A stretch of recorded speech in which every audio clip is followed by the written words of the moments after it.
LeBron James just watched Caitlin Clark explode for 37 points, 8 threes, and 10 assists. And his two-word reaction said everything. Bang, bang. But this was not just another Caitlin Clark highlight game. This was the night Caitlin answered DiJonai Carrington on the scoreboard, stood up for Sophie Cunningham without needing a speech, and reminded the entire WNBA why trying to intimidate Indiana's stars is a terrible idea.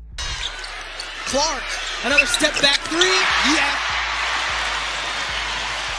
And a little bit of passion afterwards. DiJonai Dirtbag Carrington. DiJonai, you circled this date, DiJonai. You said 8/23 was the day, DiJonai. Well, unfortunately for you, Caitlin Clark circled that date as well. Unfortunately for you, Kelsey Mitchell circled that date as well.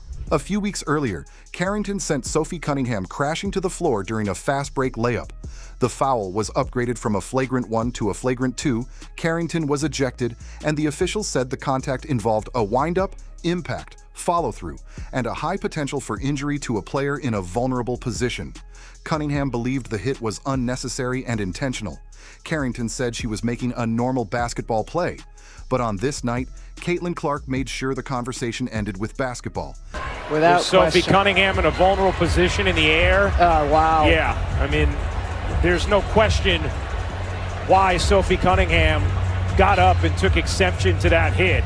And before we get into the numbers, subscribe if you want direct Caitlin Clark and Sophie Cunningham coverage that does not bury the headline under polite excuses. Because this game had 3 separate payoffs. Sophie got her answer, Carrington got exposed by the box score, and LeBron James gave Caitlin the kind of public endorsement that makes the entire league pay attention. Now let's talk about the performance itself. Indiana beat Chicago 113-90, and Caitlin Clark did not simply have a good night. She took control of the game. At it. Meantime, Caitlin Clark has been getting everything going for herself and her teammates. Clark creates space just enough for her. Caitlin Clark off the dribble, cold-blooded. 37 points, 10 assists, 3 rebounds, 13 made shots on 24 attempts, 8 three-pointers on 12 attempts, which was a career high. The sky could not keep her in front, could not stay attached to her beyond the arc, and could not stop the passing once their defense started collapsing. That's what I'm talking about. We needed this in the worst way. Man, oh man, the last 2 games, look, I haven't been able to get no sleep. I haven't had an appetite. Now I'm feeling much better about myself. I'm feeling much better about my day. Caitlin Clark put on an absolute display versus the Chicago Sky in a huge win. This is where Carrington enters the story again. The previous foul made her the center of attention for all the wrong reasons. The officials saw dangerous contact. Cunningham got up and confronted her. Carrington later defended the play. Fine. Everybody had a version of the incident.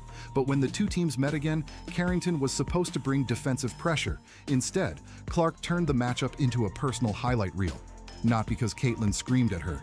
Not because she chased her around the court looking for revenge. She simply kept scoring until the argument had nowhere left to go. DiJonai Carrington couldn't guard Caitlin Clark if her life depended on it tonight. The scoreboard made that even clearer. Carrington finished with 7 points, while Clark finished with 37. That is not the entire story of defense, but it is a brutal contrast when the player connected to the earlier controversy ends up watching the opposing guard put on the performance of the night. The internet will argue about the foul. The box score does not argue.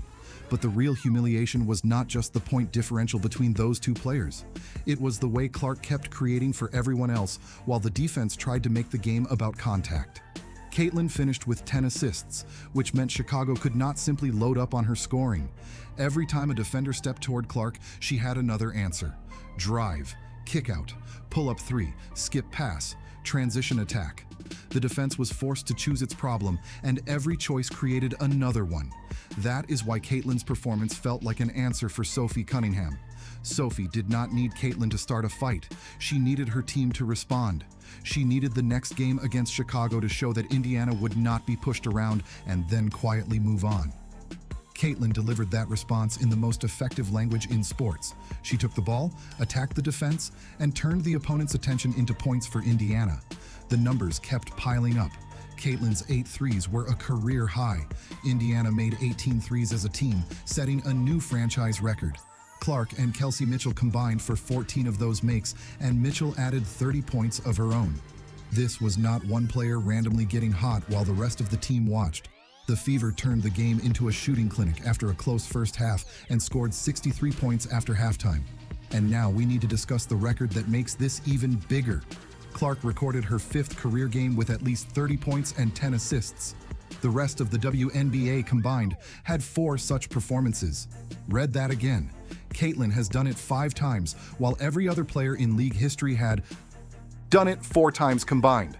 That is not a small statistic. That is a direct measurement of how unusual her scoring and playmaking combination really is. You see what happens when you give Caitlin Clark the ball? We win the basketball game.